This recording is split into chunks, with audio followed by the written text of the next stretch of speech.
Inabayan itu hima tukang kualan. I'm here now in Okinawa, and it's very honored that we have a special guest right next to me. He is the leader of Slow Food Ryukyu. We're going to talk about what's the concept of slow food, and also how can we connect the concept of slow food to indigenous plant, indigenous herb, and also the indigenous food system, and also how can we look at our traditional food system from a right perspective. So maybe Dai, can you introduce yourself to our audience? Hi Sai, my name is Dai Kitabayashi, and I'm a leader of Slow Food Ryukyu. And Slow Food Ryukyu's concept is promoting good, clean, and fair food, and to implement sustainable food system within our island. And also we want to revive our traditional way of eating and traditional way of approach to our environment. And because you're quite young, right? How did you get involved with the slow food movement? Because it's actually a worldwide movement. And so what was the reason you joined this movement? Okay, so actually like a few years ago, I was not in my island. I was away from my family, my home, working in Singapore. And I was actually host of some university students doing a small intern in some other Southeast Asia countries. And when I talked to them, they were like, you know, I want to go abroad because there is no future in our island. Not much job opportunity. If I go to Tokyo or mainland Japan, since the education level in Okinawa is not high enough, we can't be so competitive. I was like, why is everybody so, how do I say? Yeah, not very positive about their lives in Okinawa. I was like so wondering. And then when I came back, I was like looking for the reason behind. And I believe that our mindset and we ourselves are made from our food, like what we eat. And we found out that only 6% of our food is produced in our island. So almost like 94% is imported. So no wonder, like if we're not eating our own food, we will lose our energy. So like I started to look at what the agricultural system, what the food system within our island. Then that's how I met the idea of slow food, because Slow Food Nippon's one of the leader is actually Okinawan, and she introduced me the idea of slow food.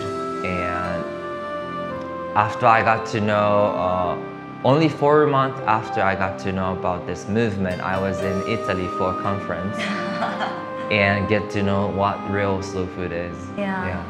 Okay. So because you are also indigenous yourself, and how do you see this connection between slow food concept with your indigenous identity? Yeah, so actually only 3 years ago, I found out about this indigenous concept.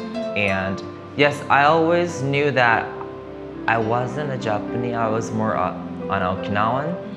But when I actually went to this Slow Food International Conference, I was selected as one of the speakers of indigenous movement. And I was introduced as indigenous youth from Okinawa, Ryukyu.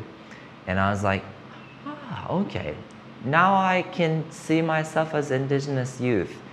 And indigenous people are all scattered around in Japan, throughout the world. But we kind of somehow share like common issues, challenges. Then one of the biggest one is our traditional way of eating or farming is destroyed by those globalism or internationalization. So, but slow food is all about appreciate the producer there, appreciate the nature or environment and harvest from the nature around you, then eat well. And that's exactly what indigenous people do usually. So I was like, okay, slow food and indigenous people food culture are actually equal. So I see this strong connection in between. And I like what you mentioned that we are what we eat. So what would you say, like, for example, if we are going to introduce this concept, like people will think it's just food, it's just to make you not hungry. What's the big deal with the food? Well, how would you explain to more people about like why it's so important for us to know where's our food from, and also why it's important to eat like food produced locally? Okay, all right. So there is one strong concept that Ryukyu people value. It's called nuchi gusui. Okay. Nuchi is life, heart, and gusui is a medicine. And nuchi gusui is the concept about food is medicine. And traditional way of eating or indigenous way of eating is always based on the condition of your body, seasons, and there is always like a reason behind why you eat this. So for example, this big, not watermelon, but it's called togam. Okay. And it's recommended to feed those to pregnant women. And it's because these veggies is good for feeding baby. So when you're having this condition, you should eat this because it's good for your something like mechanism. Yeah. And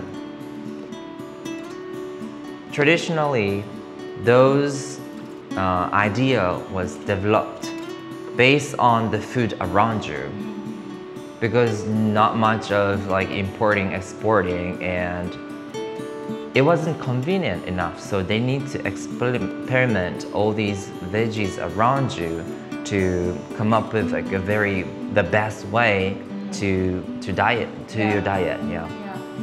I think it's also because like as human being, as human body, we have different conditions from time to time, from different seasons, like from the morning to the evening. But that's the same to the nature. Like with different seasons, the nature will have different conditions. So that's why they also produce different kinds of food to provide for other creatures to also survive. Yeah. So yeah, I think that's very, because for a lot of young people, maybe we just think, well, you just eat what we have. Like, yeah, like it's so convenient just to go to Family Mart or 7-Eleven to get food, but yeah, it's totally different story behind it. So I would like to ask you, because you were in United Nations and you were in this fellowship program, especially focused on indigenous people's rights. So how would you say, like, how can we look at the food system or traditional food system, and also the revitalization of this traditional food system from a more human rights perspective? How can we also, in a way, to inform people, food in a way is actually human rights. To have decent or proper food is actually also human rights. How would you explain to people about this concept? That's a good question. And ever since I joined this Indigenous Fellowship Program by OHCHR, exact the same question I've been asking to myself. And so far, what I'm thinking is, it's all about identity. Like in Okinawa now, youth or like in general, people are just going for whatever like Japanese are doing, and people just forget about the culture, tradition, like why we are eating this, why we're having this in our food. And in the media, in like the educational system, Japanese government is encouraging us to follow Japanese way. So the colonization is ongoing now. And with the assimilation policy, people just forget about like who we are. So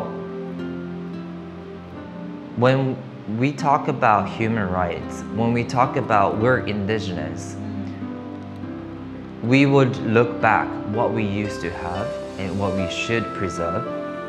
So, but at the same time, coming in from human rights perspective and coming in from the food perspective is like two different way, but it comes together.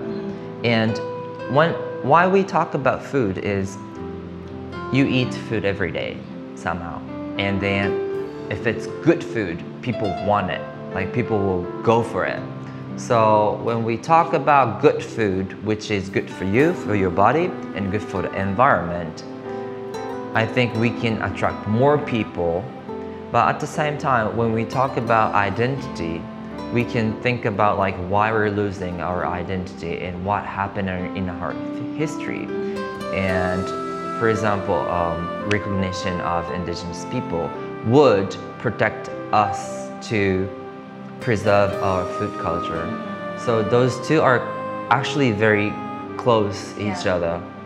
So that's something we should advocate. That's what I think now. Am I answering correctly? Because I mean, like, when we are talking about culture, the first thing come up to people might be like the language. Of course, that's the most significant element, right. One of the most significant elements of culture. But food is actually really also part of it. It's just sometimes we don't really think about food as part of the culture, and then from food we connect land, and that also relevant to our rights to land. Yeah. So there's actually a lot of things that we can also talk about, and also from food, I think that's some the hidden element of colonization. Actually, it's just people don't really notice that much nowadays. So I think that's a very important thing.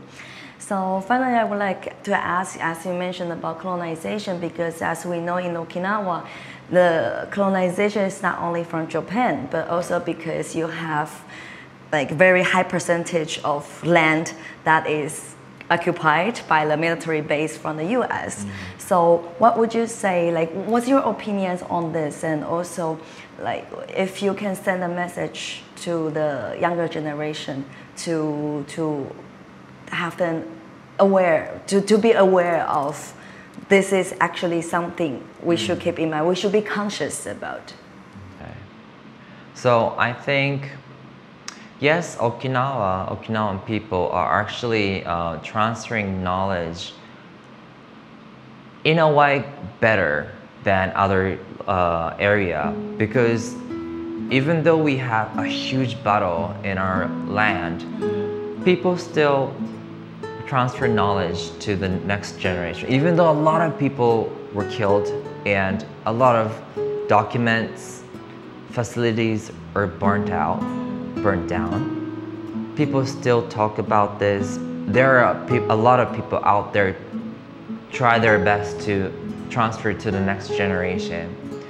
And having this military base still, even though people are saying no to it, is still, we're still under like pressure or under the control of Japanese government and the US military forces. So younger generation needs to look at this fact that without raising our voice, situation wouldn't change. And if we let them do whatever they're doing right now and keep them doing going forward, we're going to definitely lose our culture and traditions. And what Japanese government and US military bases are doing now is landfilling our beautiful ocean. And Okinawan ocean, Okinawan beaches are one of the heritage of biodiversity. And biodiversity is linking very closely to the diversity of culture. And that makes our world, Earth, is a beautiful place. Yeah.